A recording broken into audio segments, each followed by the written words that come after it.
I want to share with you my testimony, because if I'm here today, there is a reason for it and there is a purpose of God behind it. चोरी तो ह्या जाग्यार आयज तुमचे लागीं उलोवंक पावलां, उलयतां, तातूंत देवाची एक येवजण हाडली, ती ताणें म्हज्या जिवितांत घडोवन हाडली. आनी that thing, that what God did in my life basically changed the course of where I was and where I am today. So I'll tell you in briefly about that. Some of you will know because I have shared my testimony before, some of you don't. But in the year 2014, I got a very bad news that I had a particular sickness which the doctor told me is incurable. So it started with whenever I went to the washroom, I would pass blood. So we could not understand why that was happening. So we did some tests, took some medicines, nothing was working out in the beginning. So we kept doing tests, and finally the report that came was, the doctor reported that I had ulcers in my intestine. But the problem was with those ulcers, the doctor said they are not curable. The doctor said you can only control them, you can only control those wounds which are there in your intestine, but you can never cure them. There is no medicine. You have to take medicine, but all that medicine can do is control the wounds from bleeding, or the medicines were meant to stop the bleeding, not cure the ulcers. So the report was very clear that this condition is incurable. It is going to be there with me for the rest of my life. That's what the doctor said. Now, because it was a condition in the intestines, there were a lot of other instructions also the doctor gave me. With regard to food, he told me all the foods that I can eat and all the foods that I cannot eat. And frankly, the list that I cannot eat was longer than the list that I could eat. So he told me I cannot eat meat, first of all. I cannot eat any spicy food, no spices, and I cannot eat any milk products. So no milk, no butter, no cheese, no milk products basically. So those were the restrictions.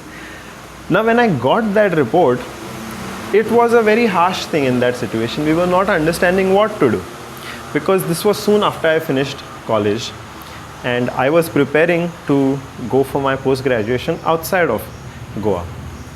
Now I had to put that plan on hold because I didn't know if I went outside, then what would the diet be over there, what kind of food will be there over there. I didn't know. And with regard to the restrictions being mostly about food, I said let me put the plan on hold. That is one thing that the doctor told me. And the other thing that he told me was, you cannot take any kind of stress. He said if you take even a little bit of stress, the symptoms will start flaring up. You will start seeing bleeding again. So I had to put my plans on hold. But so I put my plans of studying on hold, kept going to the doctors, kept taking medicines. Initially it was a very high dose of medicines that he had prescribed. So kept doing that. Eventually with those medicines, the symptoms came under control. So I started working. I took up a job. But I still had the desire to go and do my post-graduation. So I started preparing for it again. But all the time, those medicines were still there. I could not go even 2 days without taking medicine. Sometimes I forgot to take medicines because I had to take morning, afternoon, night. Every time 2 tablets I had to take. So sometimes I forgot. But if I missed for a few times, if I forgot for a few times, immediately the symptoms would start. Because all that the medicines were doing was controlling the symptoms. No, they were not curing the ulcers that I had. So, like this only, I went. Sometimes the care that I took was up. Sometimes the care, I became lazy, I became complacent, I forgot to take care of myself. So sometimes the symptoms were there, sometimes they were not there. Now that that had become a very big part of my life, because in everything I did, I had to think back on, okay, how is it going to affect my health? If my friends were going out and they called me, I had to think, okay, if I eat outside, is it going to affect me? Because over there, the spices are going to be different. It's going to be outside food. I cannot eat meat. If work became a little hectic, immediately that fear came, okay, now work is getting stressful. If this continues, the sickness is going to again start showing symptoms. So in everything that I did, it affected me. It affected everything that I did. Now, I continued doing that. I had no other option but to listen to what the doctor was telling me and do what the doctor was telling me. So I continued doing all of that. Now my question to you would be, do you think it was God's will for my life to go through that hardship? Do you think God sent that sickness into my life so that I could learn some kind of lesson?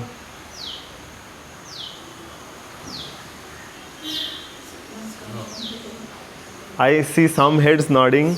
I don't see any answers coming. Okay, yes or no? No? No? Yes? No? Yes? Okay. Thank you, Jesus. Now, let's go to Mark, the Gospel of Mark, chapter 3. Okay? I'll read. Anybody has a Bible? It's okay, I'll read.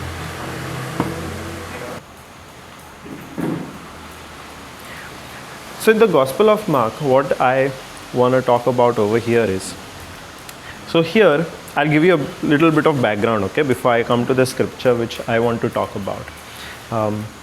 So Jesus has just started his ministry. He has chosen the 12 apostles, and now he has given them certain authority and certain responsibilities to go out and teach the people. And he himself is going out teaching people, healing the sick, casting out demons. Okay? Now when he is doing that, the people at that time had not seen anything like that. So when they see Jesus and the apostles healing the sick, casting out demons, teaching whatever they were teaching, they started complaining about Jesus. They started coming in opposition to Jesus. And they even said, if he is casting out demons, he is doing it with the power of Satan himself, of Beelzebul himself. So that is the accusation that the people came with against Jesus. Now Jesus had to respond to that, right?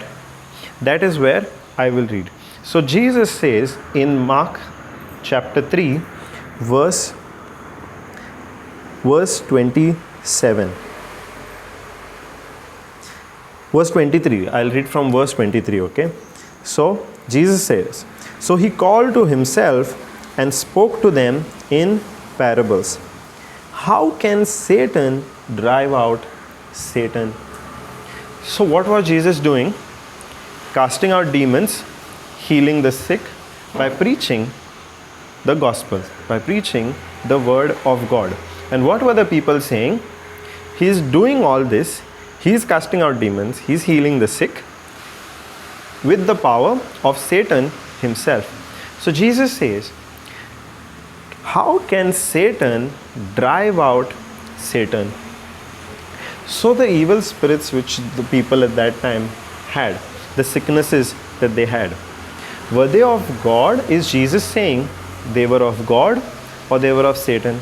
Here Jesus is very clearly saying, how can Satan drive out Satan? What was being driven out? Sicknesses, all evil spirits.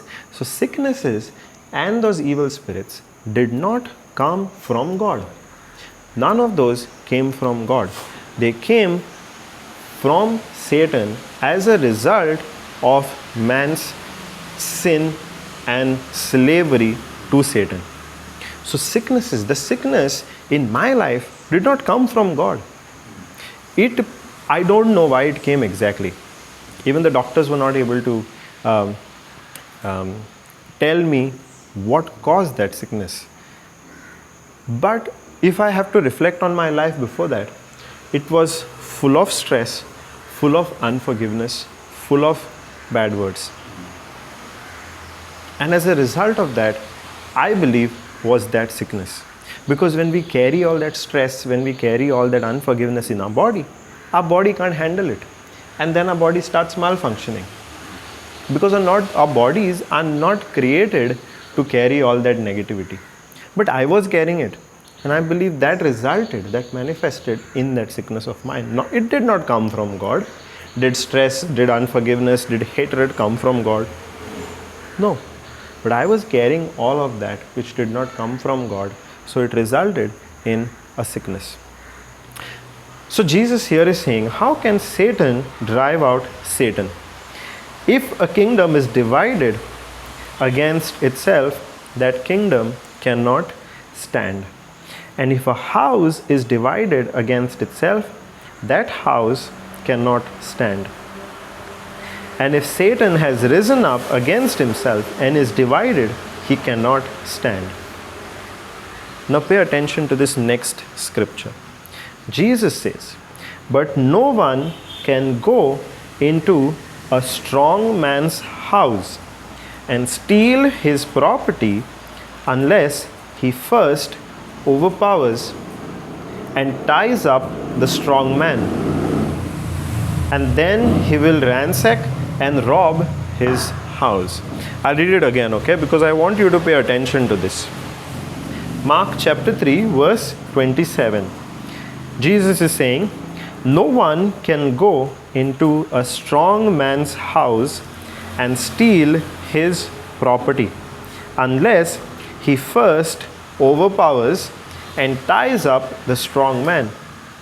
And then he will ransack and rob his house. So there are two people involved here. Somebody is coming to rob. Who do you think that is? Satan? Very clear? Everybody agrees? It is Satan who's coming to rob. Okay? He's a thief. He comes to steal. But he's coming to a house of a strong man. Who's that strong man? Who do you think is the strong man?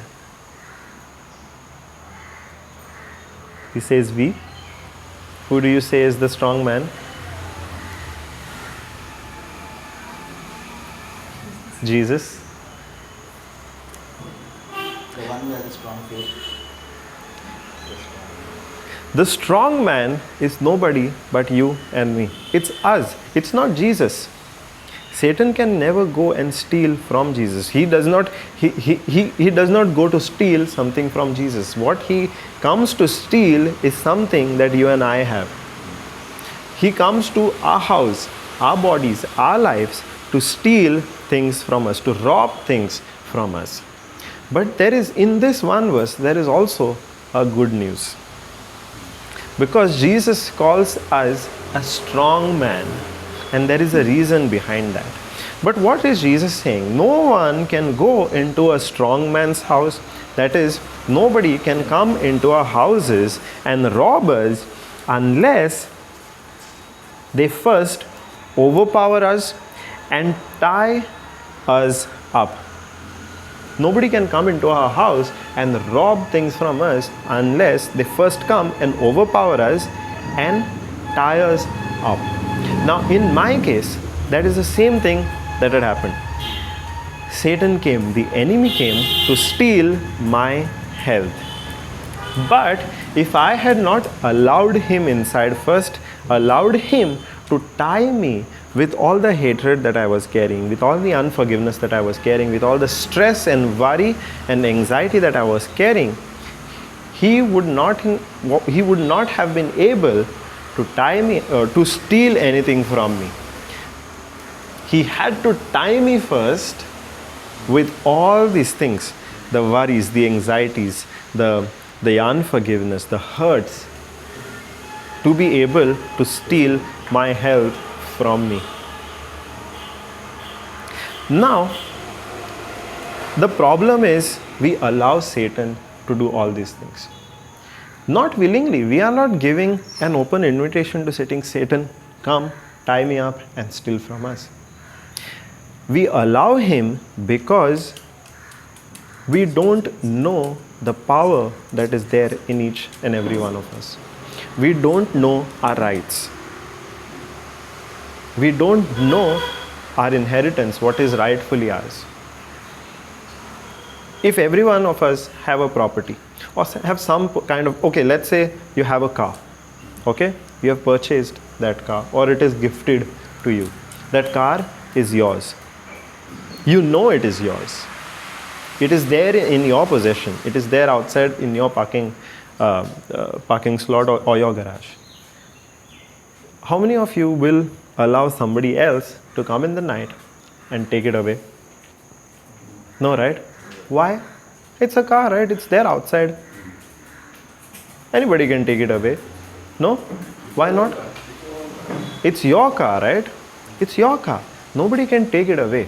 The same way, Jesus has blessed us with many good things. Health is one of that. Good relationships is one of that. Peace in the family is one of that. Success in our jobs, success in our business is one of that. A godly life partner is one of that. Good marriage, godly marriage is one of that. All of those are Jesus' blessings in our life. He has already blessed us with all these things. But the devil is trying to steal that away from us. But he cannot steal anything of that away unless we first allow him to do that. Now in my case, how did I allow him? With all the stress, with all the unforgiveness, with all the anxiety that I was carrying, with all the hatred that I was carrying. All of that was there in my heart. But all of that came out also in my mouth. I would, like I said, my life was full of bad words. Whoever I was hating, whoever hurt me, whoever I was angry with, they got a good piece of my mind because I did not keep quiet. If I was feeling stressed, if the situation at work was difficult, if the situation with studies was difficult, I was very vocal to point out, I cannot do this. It is too much. I'm feeling stressed. I'm feeling anxious. I cannot go out. I cannot answer that exam. I was speaking again and again. So whatever I was carrying in me, all those negative things came out in my words. Now here also there is a principle. Here also there is a principle of the power of words. There is power in our words. This on the face of it, it looks like a very simple statement. But most of us do not realize how much power each and every word that we speak has. Because how many words do we speak in a day? Can we count? We cannot keep a count of all of the words that we speak in our day, right? But if let's say we speak 1,000 words. Out of those 1,000 words, 700 words are negative and only 300 are maybe some positive or some even neutral. What will have more effect in our life? All of the 700 negative words that we have spoken, right? This is given to us in Proverbs 18:21. 21. Death and life are in the power of the tongue. Okay? So, what is there in the power of the tongue? Death and life. It's not only life that is there, but it's also death that is there in our tongue. Sometimes we say you should always speak positive. Nobody ever says you should not speak the negative. We don't realize, one side we are saying you should always speak the positive, but unknowingly we speak a lot of negative also, not realizing that it is not only life that is there in our tongue, it is death also. Now, when I got the report of that sickness that I had, unknowingly, not knowing that there is power over life and death in my own tongue, I went and told everybody I had that sickness. I went and told everybody, no, the doctor's report said this, I have so and so. I went and told, of course, my parents knew, my brother knew, my aunts, uncles knew, my cousins knew, my friends in college knew, my friends from work knew. After that also, when I changed jobs, the new colleagues knew, the boss knew, the managers, everybody knew. And I made new friends, they also knew. Because I went and told everybody, I have so and so sickness. Because there is always an opportunity to speak that negative. Imagine somebody says, okay, let's go outside to eat. I took that as an opportunity. I know I can't come because I can't eat outside because I have so and so condition.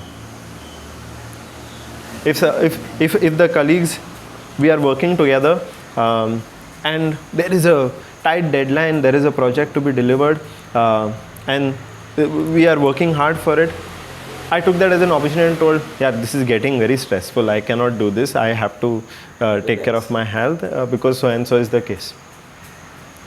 I took every opportunity to speak what? The negative report that I had received, not knowing that in Jesus, health was rightfully mine. Health was rightfully mine. So by doing two things, first of all, carrying all that negativity and then speaking it out of my mouth, I allowed the enemy, the thief, to come and tie me up. And every time I spoke, he only tied me up tighter and tighter and tighter, so that he could steal my health away. So all those years, right from 2014, I was taking medicines side by side, but I was also speaking all the negative on the other side. So there was no improvement in my condition. In fact, even though I was taking medicines, other symptoms started coming up. It started with bleeding, but then randomly on a random day, I get up in the morning and then I see a patch of my hair missing. I have no clue how it happened. It happened overnight. I went to the doctor said that is also one of the symptoms. I was taking care of myself. I was taking the medicines, but at the same time, I was going and confessing all these negative things over myself. So what was I speaking? Death and life are in the power of the tongue. I was speaking death again and again. Now if I read the same scripture, there is part 2 to it. It says, and those who love it and indulge it will eat its fruit and bear the consequences of their words. Now what I was saying, I am sick, I am sick, I am sick. I have so and so illness, I have so and so illness. All that I was saying, all that I was telling people was that, no. And I was bearing the consequence of it. If I speak about my sickness, what will be the consequence? Sickness, right? The sickness multiplying. But my life changed when God revealed to me that there is life also in my tongue. Now that happened in the year 2020. That happened in the year 2020. My wife over here, she shared with me a testimony of somebody else who was healed of that same illness, who was healed of that same illness. And in that testimony, that sister explained how through the word of God, she was delivered from that sickness. So in that, she explained about 1 Peter 2:24. I'll get to that scripture in just a minute. She explained how healing is rightfully ours, how health is rightfully ours. It is our inheritance because Jesus died to give us perfect health. He earned that for us. He paid the price for our perfect health. So it is rightfully ours. She explained that. She explained Proverbs 18:21 of how death and life is in the power of our tongue.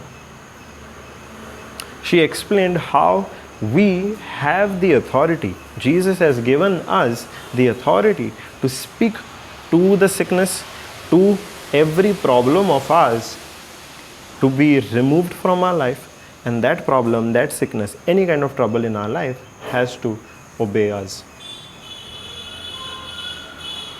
So when I got the understanding of all these truths, my life took a complete turn. I'll go through those scriptures one by one, okay? So first of all, let's take 1 Peter 2:24, because I'm talking about healing, so that makes it very clear that healing is my right. So I'm reading 1 Peter 2:24. He personally carried our sins in his body on the cross, willingly offering himself on it as on an altar of sacrifice, so that we might die to sin, becoming immune from the penalty and the power of sin, and live for righteousness. For by his wounds you have been healed. Now this verse tells me I have been healed. It does not say I will be healed. What is the difference of saying I will be healed and I have been healed?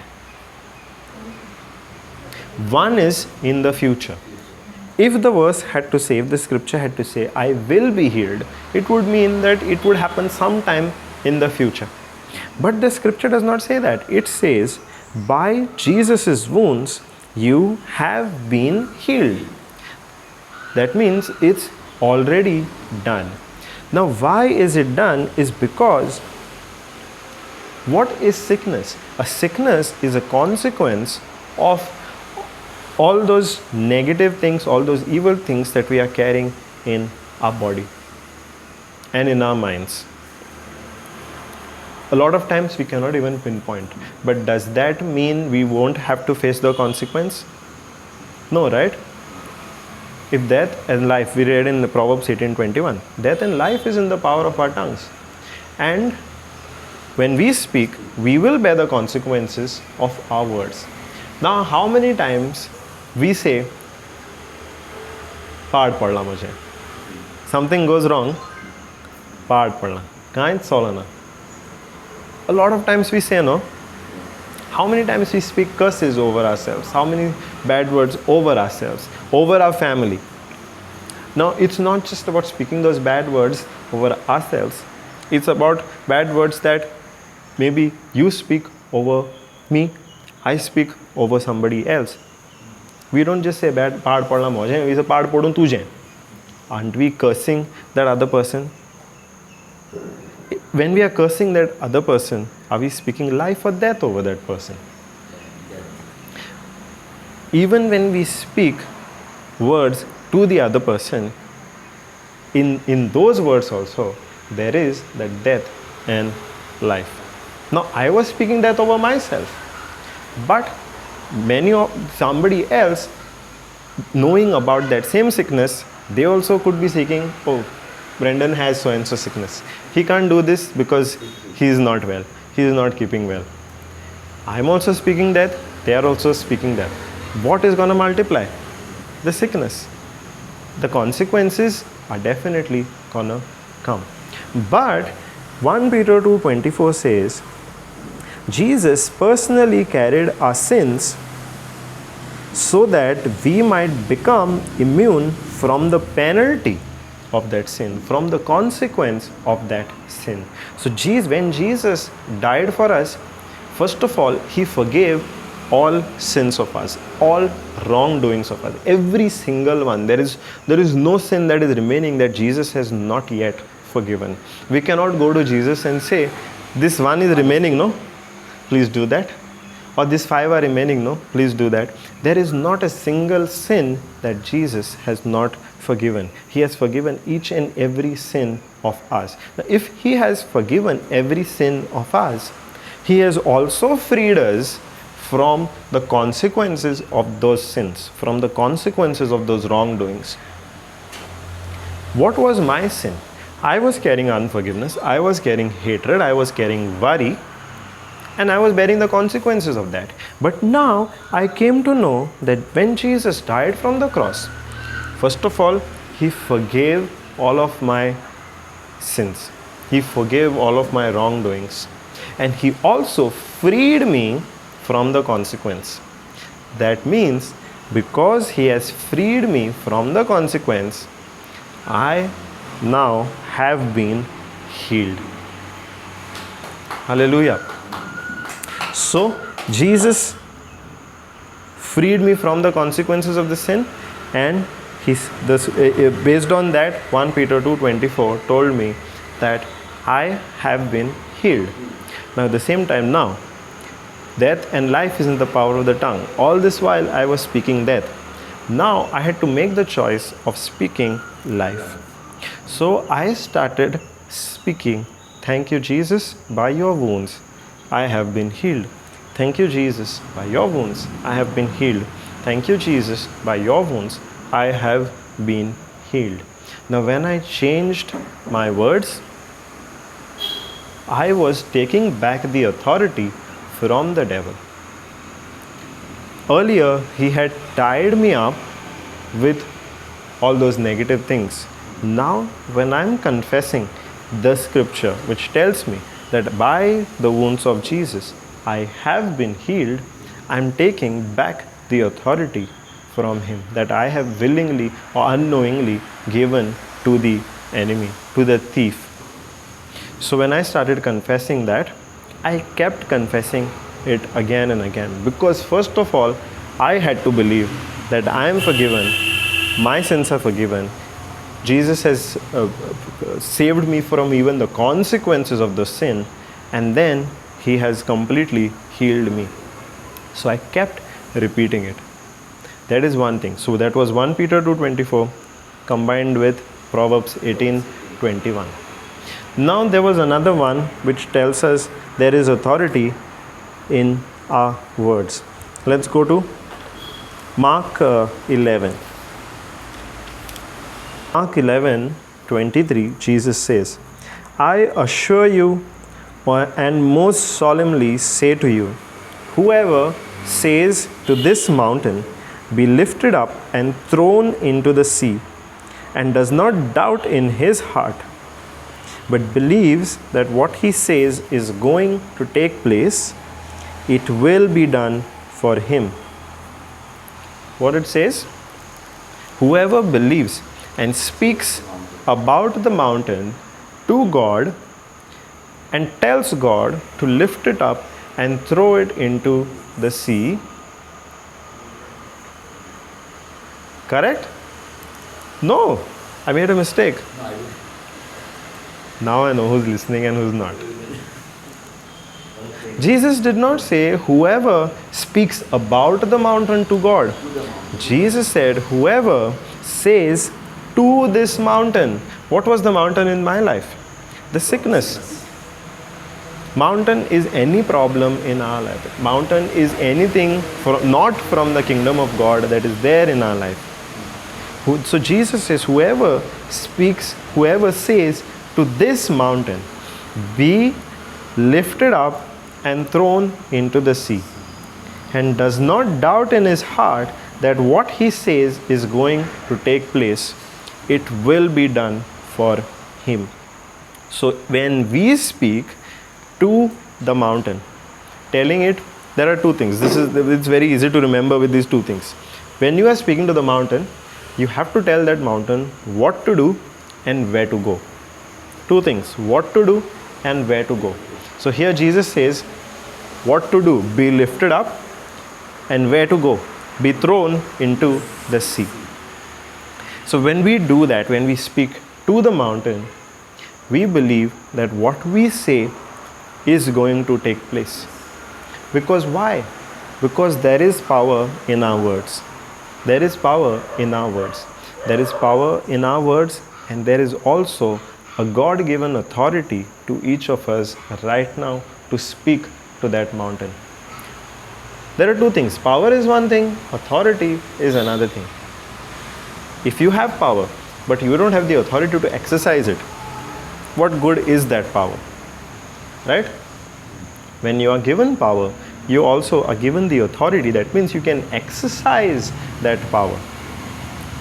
And when we exercise that power over our mountains by speaking, telling that mountain what to do and where to go, it will happen, because that is the system that God has put in place. Now, at work, there are systems, right? Let's say in a factory, something is getting manufactured. So for that whole process, a system is put in place. As long as people follow that system, the output is guaranteed, right? Only if they don't follow the system, the output can either go wrong or not come at all. But as long as we follow that system, the output is guaranteed. Same is with the system that God has put in place, where first of all the system is Jesus has died to forgive our sins, to save us from the consequences of those sins, and in place of those consequences give us all the blessings that we need, give us all of the good things that we need in our life. Now we receive it, we experience it in our life when we speak about it with our mouths and acknowledge it. What was I acknowledging? I was speaking that by the wounds I have been healed. I was speaking it with my mouth. I was acknowledging that Jesus has already given it to me. But going by Mark 11:24, I spoke to that sickness. I commanded it to be. I spoke to the spirit, that evil spirit that was holding me, to be uprooted, to be bound, and to be cast to the sea, to be thrown into the sea. That is the authority that Jesus had given me, right? Now that authority would be a waste if I don't exercise it. So with my mouth, I took authority over that sickness, that spirit which was causing that sickness, and I commanded it to be bound, to be uprooted, and to be thrown into the sea. Now I am following the system. Is the result guaranteed? Yes. The result is guaranteed. And that manifested in my life. Where today, if I'm standing here, I'm standing because I have been completely delivered from that sickness, which the doctors had said would be with me for the rest of my life. Now I went through it for 5 odd years. But the moment I came to know these truths about healing, about the power in my words, about my authority, it did not take time for that sickness to be cast out. Within 10 days, I experienced total and complete healing. Now this happened in 2020.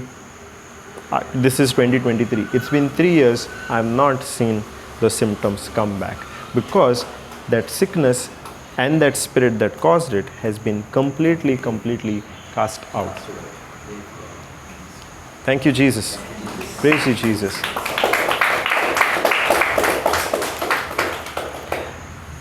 Now, why was it possible to happen? Because I am a very favored person by God. I have more favor than everybody else. He loves me more than you, all of us. Don't feel jealous, okay? No, there's no truth in that. There is no truth. He loves each and every one of us the same way. He has given each and every one of us the same blessings. If perfect health is my inheritance, perfect health is your inheritance also. Perfect health is your inheritance also. Success in every area of your life is the inheritance of you,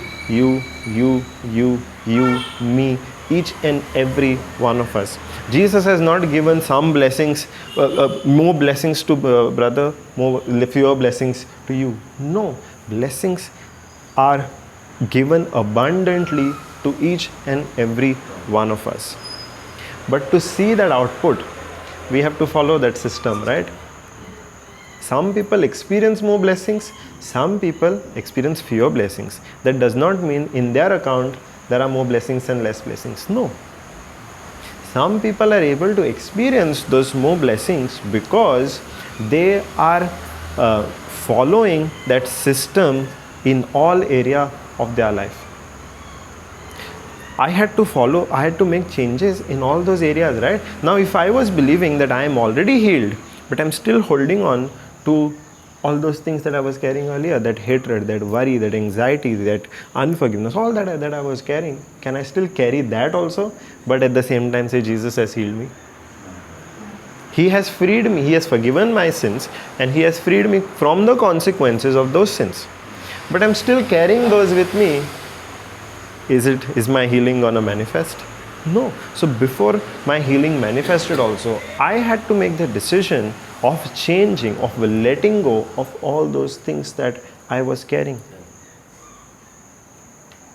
I had to let go of the unforgiveness that I had. I had to let go of all the worries that I had, because I had to free up space in my body for the good things of Jesus to come in. If my body, if my mind is full of worries and unforgiveness and hatred, where is the place for God's goodness to come? There is no place left, right? So when I take out all these things, I am making place for the goodness of God, for the full abundant life of God to come and take place in my body, in my mind. I have to be free of all these things. It is a process. It is a process. God keeps teaching us in which area of our life we have to make changes, we have to make corrections. He will continue to teach us for the rest of our life. Just because I'm standing here does not mean I'm done making corrections in every area of my life. No. It's still a process. Even today, Jesus is teaching me in which area I need to make a correction. So when I clear out those areas, when I make space for God to come and take place in my life, that is when I start enjoying the goodness of God. Thank you, Jesus. Thank you, Jesus. So in this same manner, like 1 Peter 2:24, when God said, by the wounds of Jesus, you have been healed, that is a promise He made to us. Now like that, He has made thousands and thousands of promises for each and every area of our life. Be it health, be it work, be it business, be it relationships, be it marriage, be it children, any area of our life, God has already made a promise and fulfilled that promise, that whatever you are desiring, all of the goodness that you are desiring, it is already there in your account. You only have to draw it. How? Because in Mark 11:24 we read, first we speak to the mountain, and then we believe in the heart that what we speak will come to pass. So when we want any blessing of God, any promise of God to manifest in our life, we have to take that promise and speak it out of our mouth. In my case, I wanted healing to manifest. So I took the promise of healing, 1 Peter 2:24, and I spoke it out of my mouth. When I spoke it out of my mouth, I spoke life over myself. So like that, we take all of the promises of God and speak it over ourselves again and again. Because that word of God, His promises, are life to us. Are life to us. This is written in Proverbs 4:20. Proverbs 4:20 says, "My son, pay attention to my words and be willing to learn." Pay attention to what? To my words. This is God saying to us. Pay attention to my words and be willing to learn. Open your ears to my sayings. Do not let them escape from your sight. Keep them in the center of your heart. So here God is giving very clear instructions to us. He is like, let my heart, let my words be with you all the time. In your mind, in your heart, and in your sight. That means the word has to be there with us all the time. Why? In verse 22, he says, "For those words, my words, are life to those who find them, and healing and health to all their flesh." That is why this is an example of healing in flesh. Now, it is also an example of Jesus' life being there in His word. So when we take His words and speak it out of our mouth, we are speaking that life which is contained in the word of God over ourselves. Thank you, Jesus. Thank you, Jesus. So when we speak it out of our mouth, we are again following the same system that God has put in place. Now when we follow the system, there is an even greater benefit, an even greater advantage that God has given us.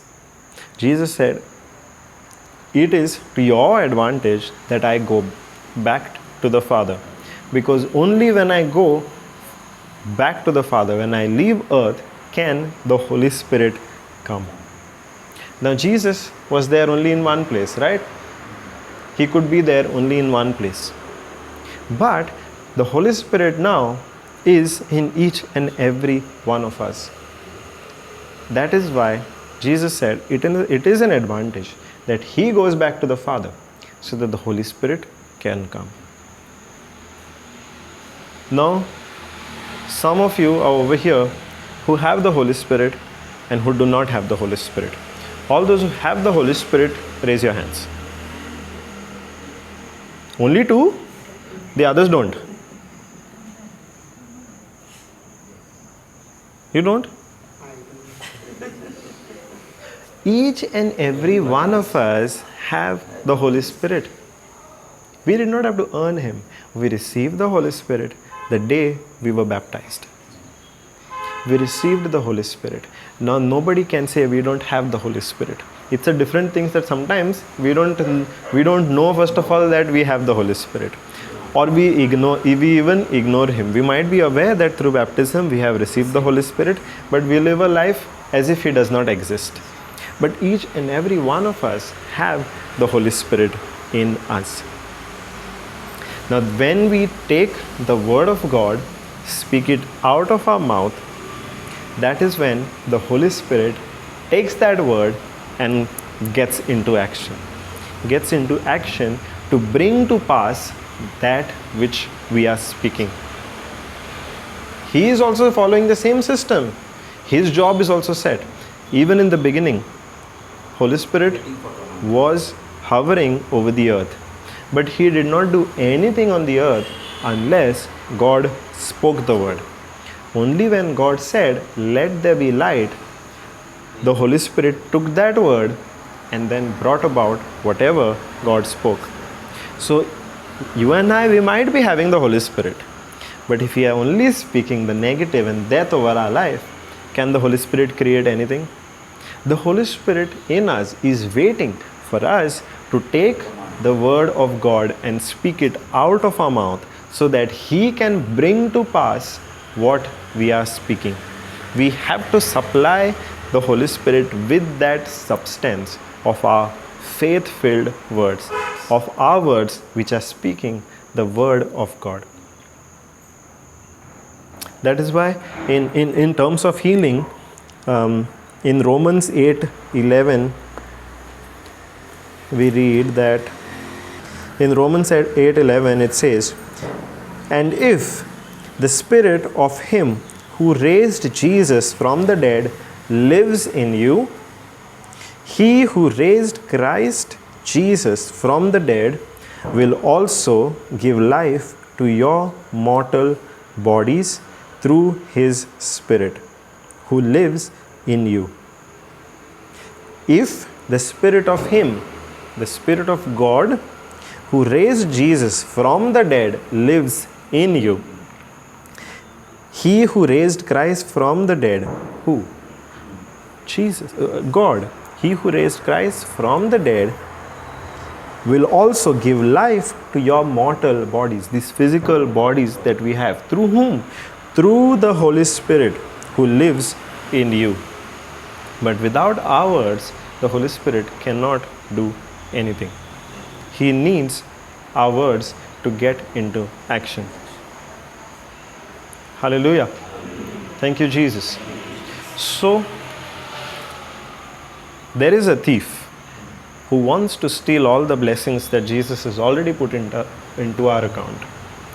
Now, he cannot do that unless he first ties us up. He ties us up with all the cares, with all the worries, with all the hatred, the hurts, the tensions, all of that. Because he knows we don't know the word.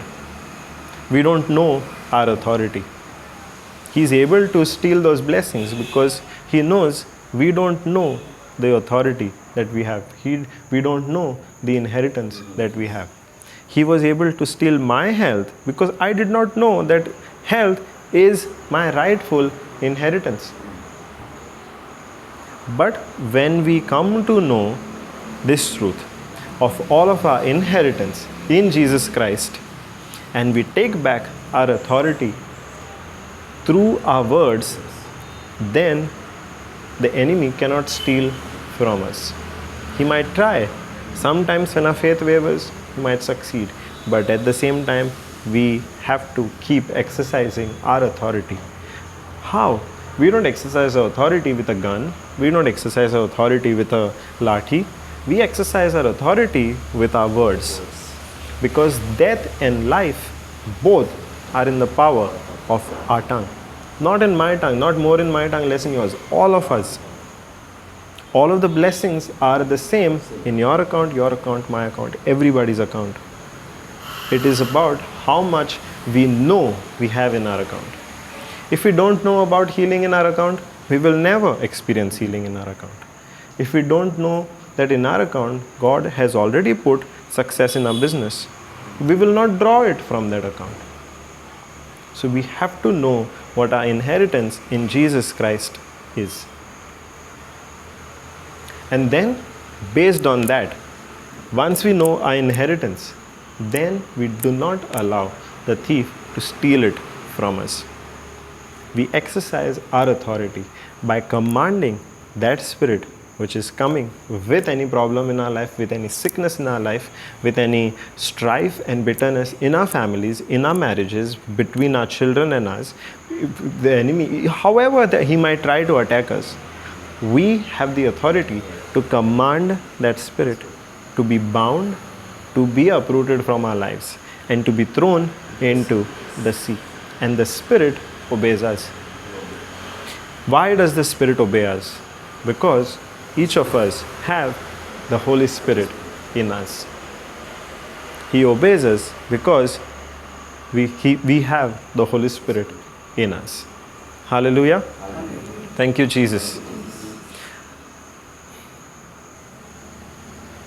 Anybody has any pain in their body? Anybody is looking to get rid of any kind of pain? Neck. Okay, come. Now you have heard what Jesus has earned for you. Come.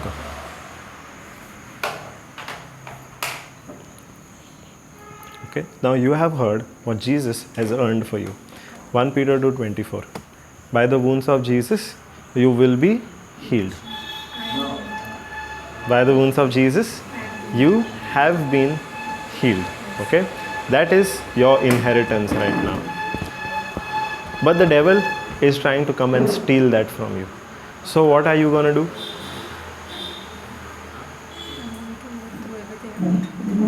You're going to throw, what do you mean? You're going to throw your neck out? Or hatred, whatever is there in the body. Okay. And? Bitterness, unforgiveness. Okay. You're going to throw out all the hatred which is there in your body, unforgiveness which is there in your body. Okay. And? Get rid of it. You have to command that spirit which is trying to come and steal from you to be bound, to be uprooted, and to be thrown into the sea.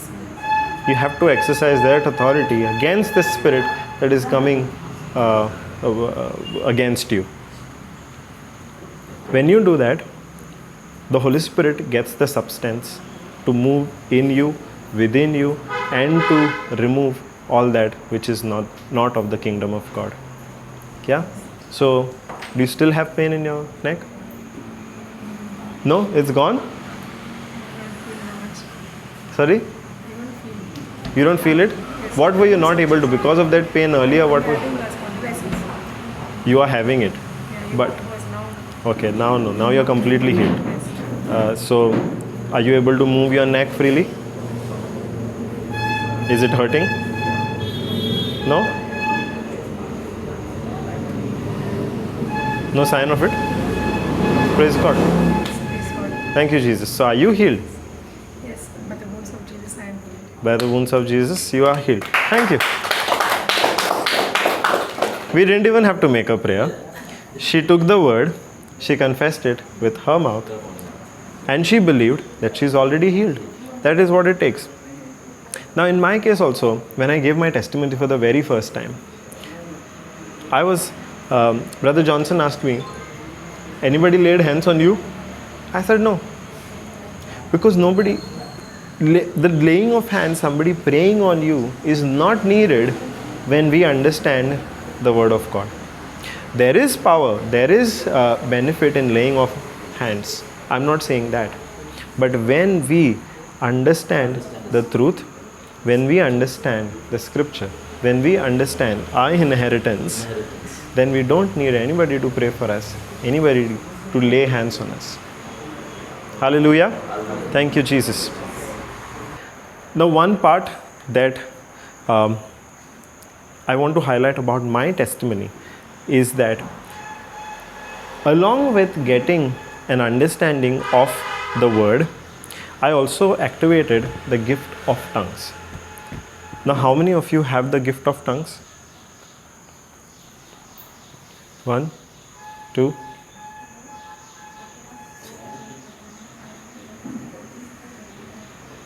Now, this is a trick question. All of us have the gift of tongues. The right question is, how many have activated that gift? Right, activated. Praise God. Okay, now all of you all agree that the Holy Spirit is in you. Okay? Now, a benefit of having the Holy Spirit is that you also have the gift of speaking in tongues. You have the gift of speaking in tongues. You don't have to earn it. It does not come by earning it or by doing something special to receive it. If you have the Holy Spirit, you also have the gift of tongues. It is a matter of activating that gift. Because if you look at the early Christians, what they did was, as soon as the Holy Spirit came on them, they started speaking in new tongues. I'll read from Acts chapter 2. Because Acts chapter 2 is where we read about the Holy Spirit finally descending upon the apostles and the disciples and all of the people that were gathered along with them. Okay, so Acts chapter 2. When the day of Pentecost had come, they were all together in one place. And suddenly a sound came from heaven like a rushing violent wind, and it filled the whole house where they were sitting.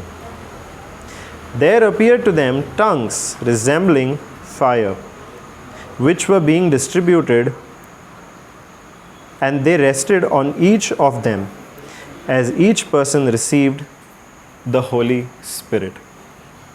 And they were all filled with the Holy Spirit and began to speak in other tongues, as the Spirit was giving them the ability to speak out. So when the Holy Spirit descended on the disciples, they all started speaking in different tongues, because it was the Holy Spirit who gave them the words to speak. Now it is a byproduct of having the Holy Spirit. Why were they able to do that? Because Jesus had already promised this, that when the Holy Spirit comes, you will speak in new tongues. In the Gospel of Mark, again, I'm reading from chapter 16, verse 17. And these signs shall follow them that believe. In my name they cast out devils. They will speak with new tongues. Now, you have to do something to activate, to receive it, to receive the ability to speak in tongues. No. Do you have the Holy Spirit? Yes. So you also have the ability to speak in tongues. Now with everything in the kingdom of God, we receive it by faith. Yes? Now you have to activate your faith and say, yes, I have the gift of tongues within me. I have the gift of tongues within me. By faith, I'm going to start speaking it. Because the thing about the gift of tongues is, we don't have to understand it. We don't understand what you're speaking. Because in Acts 2, as I read earlier, it is the Holy Spirit in us who's giving the utterance. It is the Holy Spirit in us who's using our mouth to talk directly with God. It is like Proverbs 18:21, life is in the power of our tongue, but multiplied, because we are still speaking words. Correct? Now those words now are not defiled by anything. Those words are not of doubt. Those words are not of fear. They are speaking directly powerful things from the spiritual. It is the Holy Spirit who's using our mouth, giving us words that nobody else understands except God, to do good things in our life.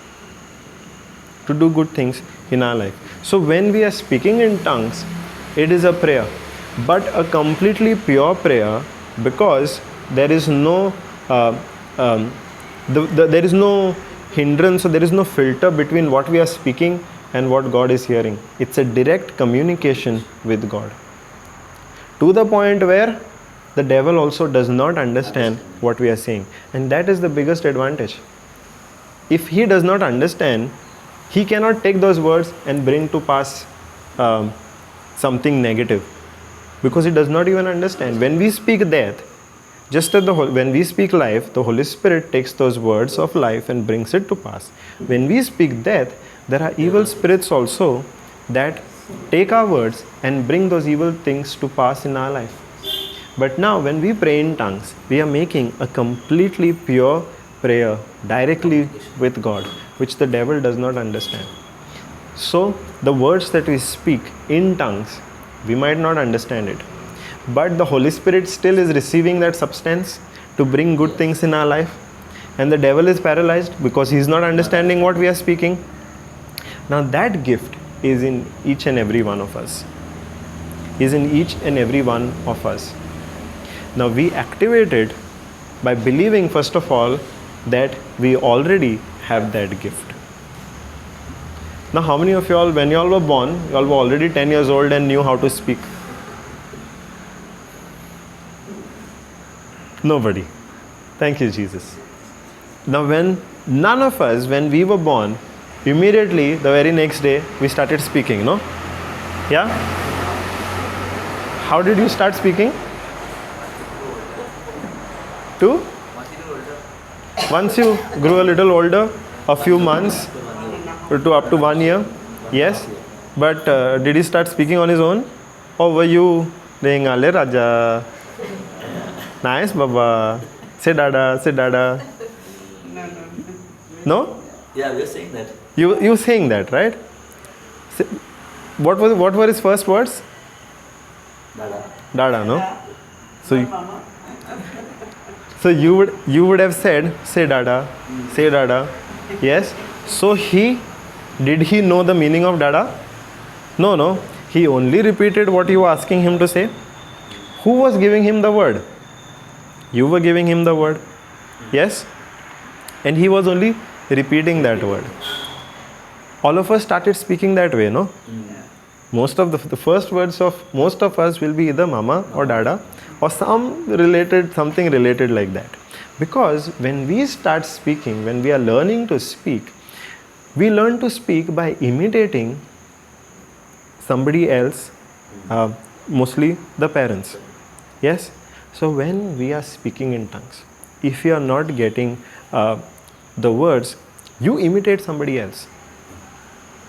You imitate somebody else. That is when you start.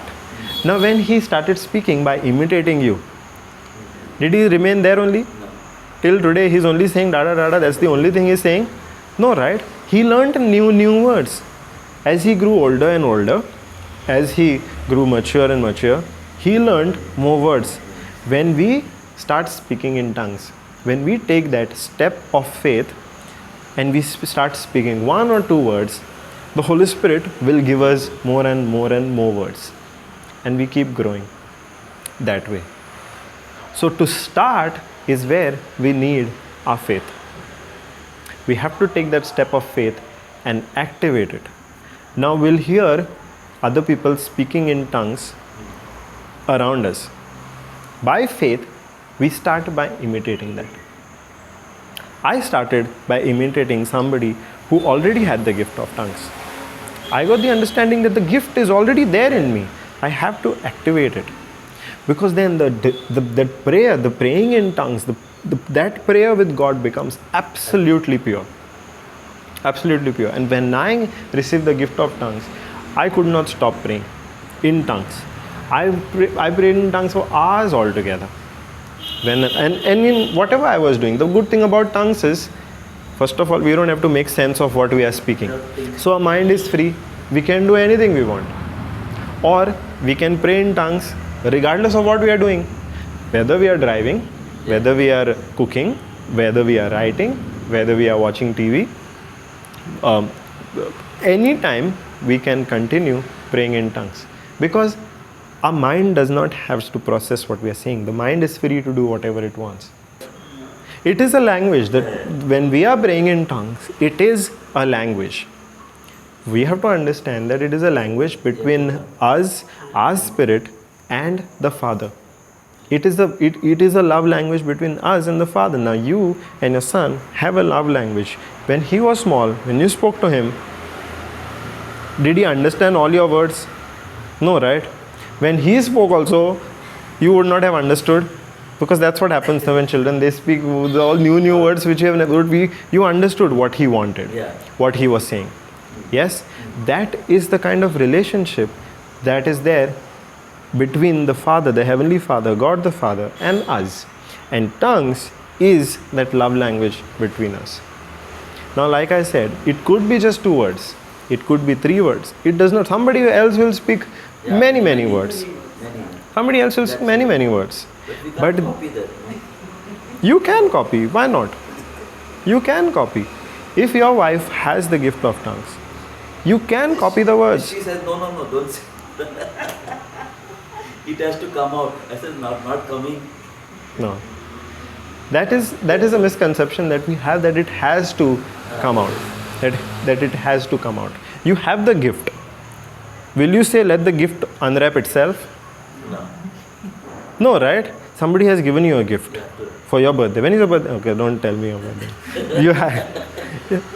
Somebody has given you a gift on your birthday. You will take it, keep it on the table and say, let it unwrap itself. I will only look at it. I will only accept it when it unwraps itself. No, right? You will go and unwrap the gift. It is our responsibility to unwrap that gift. Unless we unwrap, we are not experiencing the benefit of that gift. That is why it is said, it is the gift of tongues. It is freely given to us by God. We accept it, we receive it by faith, and we unwrap it. We don't wait for it to come from within. No, in the kingdom of God, a lot of things don't come from within. If that was true, for it to come from within, somebody would have to bubble it up, give it some energy. Who would that be? The responsibility now, the responsibility is in each and every one of us. When we have to cast, we speak to the mountain. The authorities speak to the mountain, right? Not about the mountain. We cannot bypass that system and say, I know I have to speak to the mountain, but God is more powerful than me, so I will ask God to move the mountain. No. God has given certain responsibilities, certain powers in our hands. With the gift of tongues also, there is that power in our hands, because it is by faith that we start speaking. That is how I started. That is how she started. That is how all of us started. Because if we keep waiting for it to come from within, we'll have to wait for a very, very long time. I also was told that to activate it, you have to first start saying hallelujah.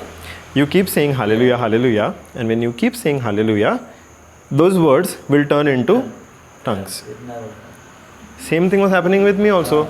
I only got better and better. Keep on telling me, keep on saying, I'm saying it. You are tired. I also went through this, because when I said hallelujah, hallelujah, I only got faster at saying hallelujah. Tongues did not come. But when did tongues come? The moment I recognize that the gift is already in me. Now it is a language. By faith, I start speaking. So by faith, I started imitating.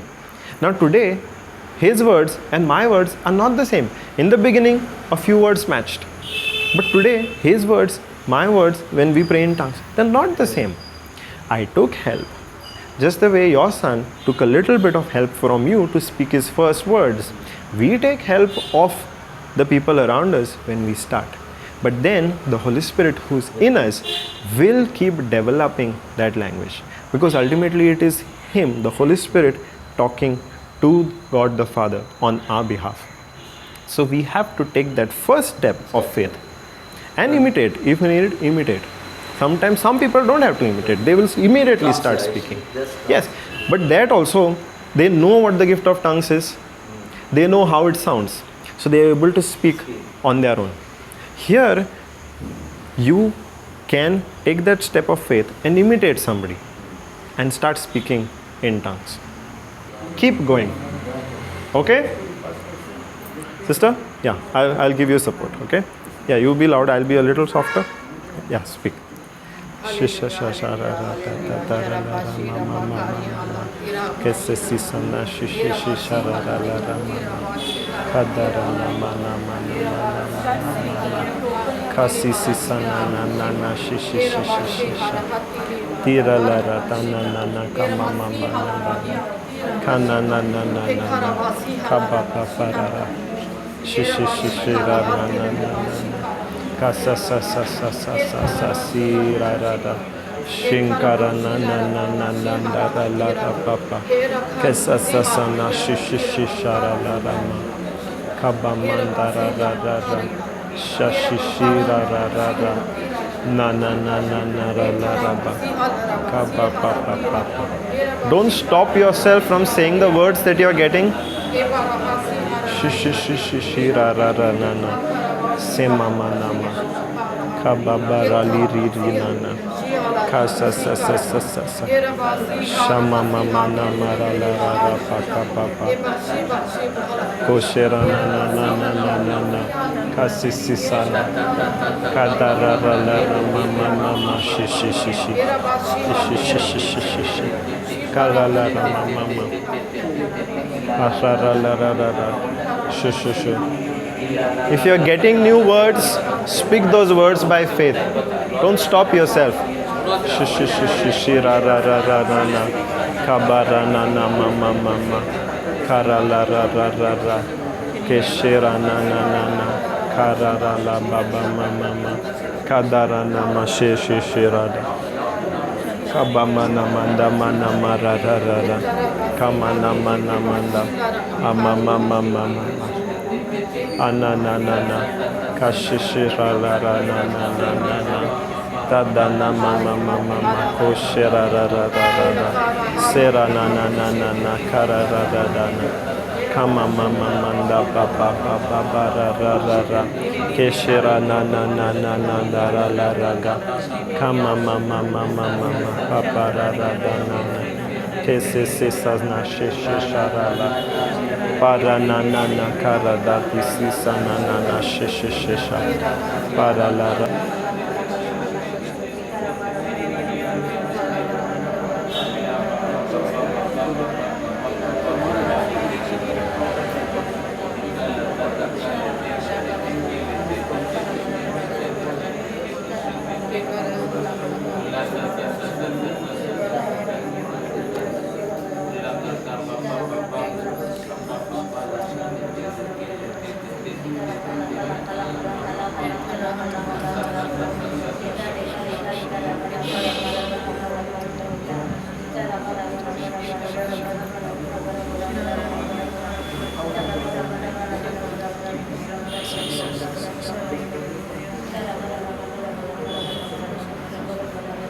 Hallelujah.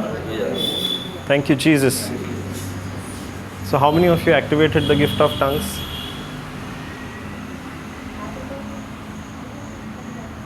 Praise God. You activated? Praise God. Thank you, Jesus.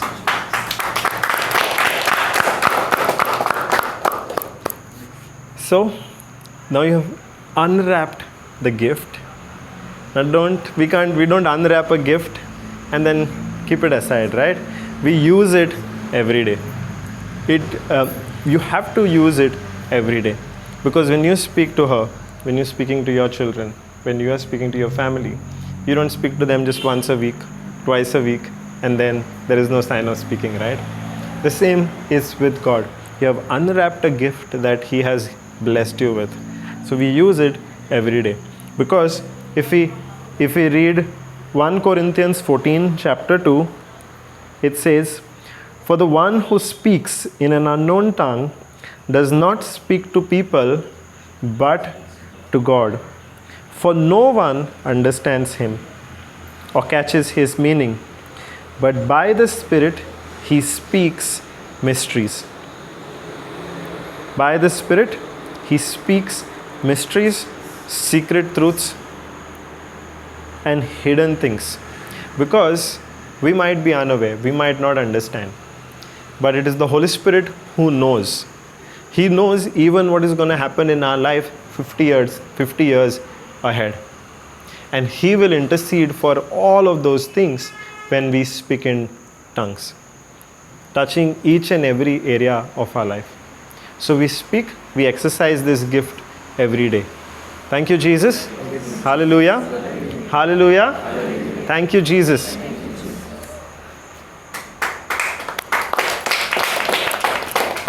Now we'll make a small closing prayer, Thanksgiving prayer. Yeah? In the name of the Father, and of the Son, and of the Holy Spirit. Amen. Thank you, Abba Father. Thank you, Jesus. Thank you, Holy Spirit, that today we have experienced your love flowing in us. You have revealed to us all of the benefits of having you with us. Thank you, Holy Spirit, for helping us activate the gift of tongues that we have, which is that love language between us and the Father. Thank you for making it possible. Thank you, Holy Spirit, for revealing the truth from your word to us today. Thank you, Holy Spirit, for teaching us about the authority that Jesus Christ has placed in us and all of the blessings that He has placed in us already. With your word, Abba Father, we receive each of those blessings.